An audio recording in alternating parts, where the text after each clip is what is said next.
Can you think of a world where there are more plastic in the sea than the number of fishes? Yes, this might even get true by 2050 if we cannot control plastic pollution. This chart can explain the situation. In 2015, approximately 6.3 billion tons of plastic waste has been generated. Only 9% of them were recycled, 12% incinerated, and 79% accumulated in landfills or oceans. Plastic waste ultimately ends up at sea, causing a huge environmental disaster. The problem with plastic is that it never goes away, and it's increasingly finding its way into our oceans and onto our beaches. In the Los Angeles area alone, 10 metric tons of plastic fragments like grocery bags, straws, and soda bottles are carried into the Pacific Ocean every day. Today, billions and pounds of plastic can be found in swirling convergences, making up about 40% of the world's ocean surfaces.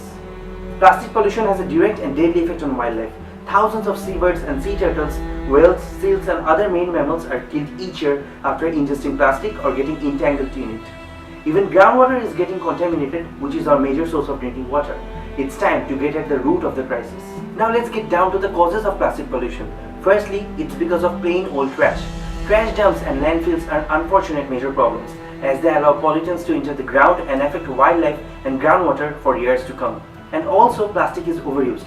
As plastic is less expensive, it is one of the most widely available and overused item in the world today. When disposed, it does not decompose easily and pollutes the land or air nearby when burned in the open air. All those have made plastic pollution one of the major threats in today's world. So my aim is not to let any more plastic to get into the sea or landfills by reducing plastic waste generation. My idea is to ensure proper plastic waste management and recycling system with the contribution of common people. I believe it's us, the common people, who can play the most significant role in reducing plastic pollution, because plastic pollution occurs by our very own hands. So there has to be something that can involve common people in this whole process. Well, we all have seen many rag pickers in the streets who are collecting plastic bottles or waste in a rag. Now, why are they collecting them? To reduce plastic pollution? No, it's because when they sell those plastic waste, they get money. And the solution lies here: incentives.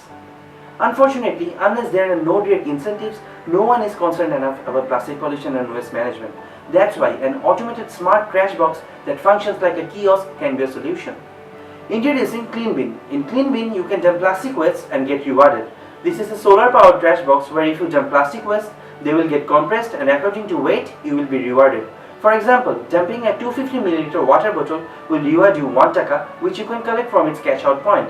Similarly, a 2-liter water bottle will reward you 8 taka. Questions may arise: why this solution? Unfortunately, it's because human psychology. Suppose I have an empty plastic bottle in my hand. After drinking water, I might dump it anywhere. But when I know there is a clean bin at the corner of the road, I will dump it to that bin because I will be rewarded. Even if I dump it somewhere in the streets or ground, someone will pick it up and dump it at clean bin and take the money. Now, where will be these clean bins placed? They will be placed at universities, markets, shopping malls, parks, stations, restaurants, beaches, and mostly in places of gathering. This will ensure no more plastic waste are dumped randomly. What will be done with the plastic waste collected? Every 2 days, the plastic waste will be collected from these bins and they will be taken to recycling centers. Plastic waste, after recycled, can be turned into usable objects again. For example, bags, sunglasses, bottles, pens, packets, and a lot more. These recycled products will be sold and used again, which will be a revenue stream for the rewards. This creates a cycle of waste dumping and recycling.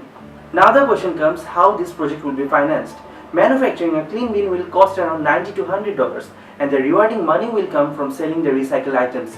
This whole idea can be a CSR project of multinational companies which uses plastic for packaging. For example, a multinational company like Unilever can fund this whole project and play a vital role in plastic waste reduction and also get rid of their liability to plastic pollution.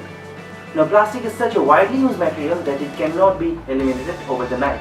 Along with this idea, alternatives of plastic should also be researched. This can be jute, biodegradable plastic, glass, PCL polyesters, etc.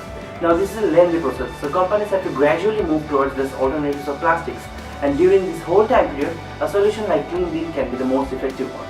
It's us humans who are liable for plastic pollution. It's us who are polluting our planet Earth, and it's us liable for the death of the millions of marine lives. And it has to be us humans to solve this problem too. So the contribution should come from everyone. And that's the core idea of Clean Bin, with a vision for a cleaner and safer world. Thank you.